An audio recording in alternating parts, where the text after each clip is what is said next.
नमस्कार, स्वागत है आपका द फोर्थ स्टेट यूट्यूब मंच पर। मेरा नाम है रविंद्र सिंह शौरान। हम लोग इस वक्त खड़े हैं संसद भवन के ठीक बाहर और संसद के भीतर आने के लिए होता है चुनाव। और चुनाव को लेकर सुप्रीम कोर्ट में लगातार बहस चल रही है, सुनवाई हो रही है और बेहद महत्वपूर्ण सुनवाई एक हुई, उस पर विस्तार से आपको बताऊंगा। सबसे पहले गुजारिश, हमारे चैनल को प्लीज़ ज्वाइन कीजिए जिससे हमें आर्थिक मदद मिले। आपकी छोटी सी आर्थिक सहायता हमारे लिए बड़ा वित्तीय सहयोग होगा। तो हम लोग इस वक्त खड़े हैं संसद भवन के बाहर। आप देख पा रहे होंगे, मैं दिखाने की कोशिश करता हूं आपको इस वीडियो में। ये देखिए, ये संसद भवन है और ये 3 शेर की मूर्ति अगर आपको दिख रही हो, 3 शेर, ये देखिए ठीक ऊपर। चलिए अब करते हैं हम लोग बातचीत की शुरुआत। 3 शेर हैं ये संसद भवन के ऊपर जो बने हुए हैं। खैर, अब हम लोग करते हैं बातचीत की शुरुआत। और बातचीत के पहले हुआ क्या, सुप्रीम कोर्ट में बहस जो चल रही है SIR को लेकर के, उस बहस में एक महत्वपूर्ण सवाल निकल करके आया। जो सवाल पूरा देश जानना चाहता है, जिस सवाल को लेकर एक पूरा नैरेटिव सेट किया गया है, एक पूरा एजेंडे के तहत काम किया गया, ऐसा लग रहा है। वो क्या सवाल है? वो सवाल है कि इस देश में कितने घुसपैठिए। ये सवाल सुप्रीम कोर्ट ने भी पूछ लिया। सुप्रीम कोर्ट की एक खंडपीठ, जिसकी अध्यक्षता chief justice of India justice Suryakant कर रहे हैं और उनके साथ हैं जस्टिस जोएमाला बागची। अब इन दोनों की जो खंडपीठ है, उस खंडपीठ ने इस विषय पर की सुनवाई। और सुनवाई के दौरान ज्ञानेश कुमार या उनके जो वकील हैं, चुनाव आयोग के जो वकील हैं, नाम है राकेश द्विवेदी, उनसे पूछा कि आप ये बताइए, 2 बातें पूछी। एक तो ये बताइए कि कितने लोगों के नाम कटे, उसकी सूची सार्वजनिक हुई क्या? एक। दूसरा कि जिन लोगों के नाम कटे, क्या इसमें कोई ऐसी कैटेगरी है, क्या कोई ऐसी कैटेगरी है जो ये बता पाए कि संदिग्ध वोटर्स और इस वजह से नाम काटे गए हैं क्योंकि वो भारत के नागरिक नहीं थे? ये पूछा। तीसरा पूछा कितने हैं, नंबर बताइए, नंबर्स बताइए कितना है, ये पूछ लिया। चौथी बात जो है, उन्होंने पूछा कि भैया आप इसका जवाब हमको दे दीजिए, ये जो हमने सवाल पूछा इसका जवाब दे दीजिए। इस पर राकेश द्विवेदी को जाहिर है कोई जवाब देना था। उन्होंने क्या जवाब दिया होगा बताइए? उन्होंने जवाब दिया कि मेरे पास इसकी जानकारी नहीं है। मतलब चुनाव आयोग के वकील के पास इस बात की जानकारी नहीं है कि कितने संदिग्ध लोगों को, कितने लोग ऐसे हैं जो इस देश में नागरिक नहीं हैं। उन्होंने क्या जवाब दिया होगा? उन्होंने जवाब दिया कि मैं इंस्ट्रक्शंस लेके आता हूँ तो फिर आपको बताऊँगा। मतलब ये है कि अभी तक जो पूरा कहानी बनाई जा रही है, पॉलिटिकल रैलीज़ में, प्रेस कॉन्फ्रेंस में, ज्ञानेश कुमार जो बातें कह रहे हैं, उसका कोई आधार नहीं है। एक भी व्यक्ति के बारे में डेटा नहीं दे पाए। SIR कहाँ कहाँ हुआ आप जानते हैं? शुरुआत कहाँ से हुई? बिहार से हुई। बिहार के बाद SIR की जो कोशिश है वो अब 12 प्रदेशों में हो रही है, प्रक्रिया चल रही है।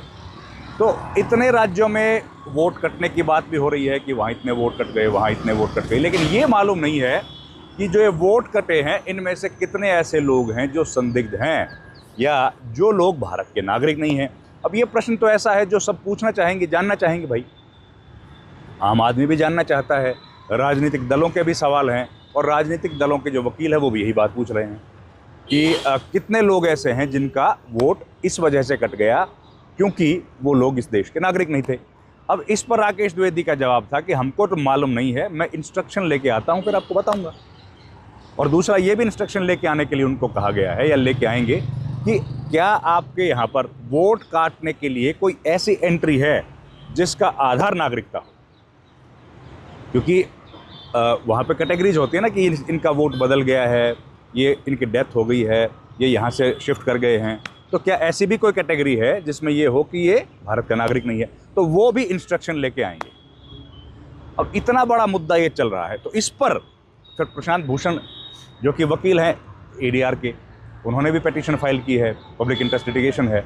उनकी पिटीशन में कहा गया है कि ये कोई नहीं चाहता है कि इस देश में गैर नागरिक, भारत का नागरिक ना हो, वो वोट करे। प्रशांत भूषण ने कहा हम लोग भी नहीं चाहते कि कोई बाहर का आदमी, बाहर का व्यक्ति यहाँ आके वोट करे, लेकिन कम से कम उसका आधार तो बताओ, कितने संख्या है ये तो हमको जानकारी दी जाए। इस पर कोई जवाब अभी तक नहीं मिला है। ये जो हियरिंग चल रही, इस पर एक और हुआ कि जो अलग अलग प्रदेशों में हियरिंग चल रही है, SIR चल रहा है, उसमें ज़रूरत के हिसाब से समय सीमा को बढ़ाया जाए। ये भी बात बोली गई कि भाई जो समय है उसको बढ़ा दो, अगर दिक्कत हो रही है तो कोर्ट ने कहा कि आप इस पर विचार करो। यानी कि फिर से इलेक्शन कमीशन को बोला है कि आप इस पर विचार करें।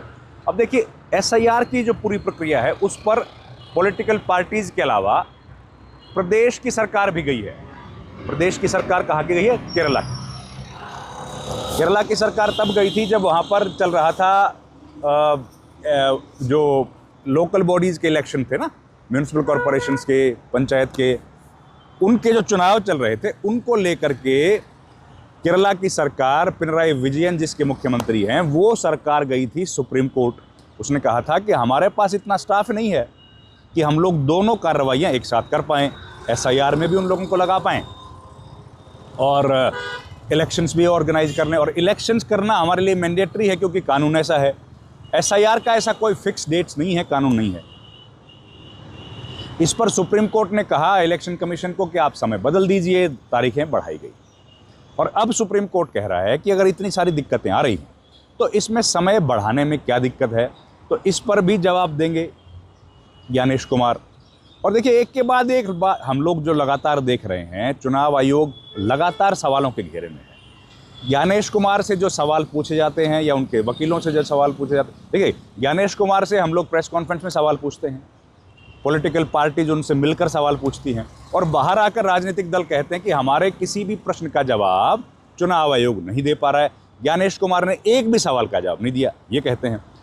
जब पत्रकार सवाल पूछते हैं तो ज्ञानेश कुमार 5-5 के सेट में सवाल लेते हैं और उसका अपनी मर्जी से जिसका जी चाहे उसका जवाब दे दिया, जिसका जी चाहा उसको इग्नोर कर दिया, ये भी होता है। अब जब उनके वकील सुप्रीम कोर्ट में जाते हैं तो सुप्रीम कोर्ट में जो जजेज हैं, चीफ जस्टिस ऑफ इंडिया हैं, दूसरे किसी जज के सामने अगर मामला है, वो जो सवाल पूछते हैं कि भैया आप जवाब दे दो, उसमें वो कहते हैं कि हम लोग इंस्ट्रक्शन लेके आते हैं, हमारे पास कोई जवाब नहीं। तो कहने का मतलब ये है कि जो लगातार जो सवाल खड़े हो रहे हैं, उन सवालों के बीच में जवाबों के इंतज़ार में जनता है, पत्रकार हैं और साथ ही है सुप्रीम कोर्ट इस वक्त। लेकिन SIR की प्रक्रिया पूरे देश में होगी, ये बात बार बार कह चुके हैं ज्ञानेश कुमार। 12 प्रदेशों में, केंद्र शासित प्रदेशों में इस वक्त वो कार्रवाई चल रही है और उस पर कोई जवाब नहीं आ रहा है। जवाब किसी सवाल का नहीं आ रहा है कि आपके आधार क्या। ये आधार तो सब जानते हैं कि भाई कोई शिफ्ट कर गया या किसी की मृत्यु हो गई है, ये भी जानते हैं, कोई परमानेंटली चला गया है, किसी का 2 जगह वोट है, ये सब रीजन्स तो सब जानते हैं और इस पर किसी को ऐतराज़ नहीं है। लेकिन इसका आधार जो बनाया गया है वो बनाया गया है घुसपैठियों को, कि घुसपैठिए घुस गए हैं इस मुल्क में और वो हमारे संसाधनों पर कब्जा कर रहे हैं और अब स्थिति ये बन गई है कि वो हमारी हुकूमतें भी चुन रहे हैं। वो इस देश में प्रदेशों की सरकारें और केंद्र सरकार भी चुन रहे हैं। इस वजह से SIR करवाई जा रही है। वो जो पूरा नैरेटिव घड़ा जा रहा है वो नैरेटिव ठीक वैसा ही है या पूरा कम से कम बीजेपी को सपोर्ट करने वाला नैरेटिव है। इस तरह के आरोप ओपोजिशन पार्टीज लगाती रही हैं। तो अगर वो नैरेटिव है और उस नैरेटिव के हिसाब से ही चुनाव आयोग के जवाब दिए जा रहे हैं, तो जब सवाल पूछ रहा है सुप्रीम कोर्ट, तब उनके पास इस बात का एक भी जवाब क्यों नहीं है। और ये मुद्दा अब बहुत बड़ा हो गया है। लंबे समय से सुप्रीम कोर्ट में हियरिंग चल रही है।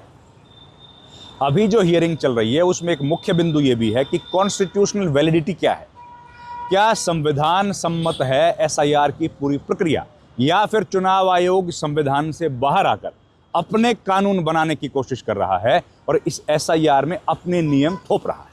यह भी एक सवाल उठ रहा है। तो इन तमाम सवालों के जवाब ढूंढने के लिए बेंच बैठी है जस्टिस जोयमाला बागची और chief justice of India Suryakant की। और उनके सामने अलग अलग वकीलों ने बहस की, और अब जो चुनाव आयोग है उनके वकील के तौर पर वरिष्ठ अधिवक्ता राकेश द्विवेदी अपना पक्ष रख रहे हैं, अपनी बातें कह रहे हैं। उनमें से कितनी बातें सही हैं, कितनी बातें गलत हैं, वो जानकारी देखिए अभी पता लगेगा जब इसका कोई फैसला आएगा। लेकिन फिलहाल ये हियरिंग चल रही है और उस हियरिंग में एक के बाद एक कई कॉन्स्टिट्यूशनल इश्यूज क्रिएट हो रहे हैं, कई ऐसे चौंकाने वाले सवाल आ रहे हैं जिन सवालों के जवाब दे नहीं पा रहे हैं राकेश द्विवेदी या ज्ञानेश कुमार। तो इसलिए लगातार जो सवाल खड़े हो रहे हैं वो इस पूरी प्रक्रिया को और अधिक संशय में डाल रहे हैं और विवाद जो है लगातार बढ़ता जा रहा है। इस वीडियो में इतना ही। आपसे रिक्वेस्ट है हमारे चैनल को लाइक शेयर सब्सक्राइब जरूर कीजिए। आपका बहुत बहुत धन्यवाद। Thank you very much.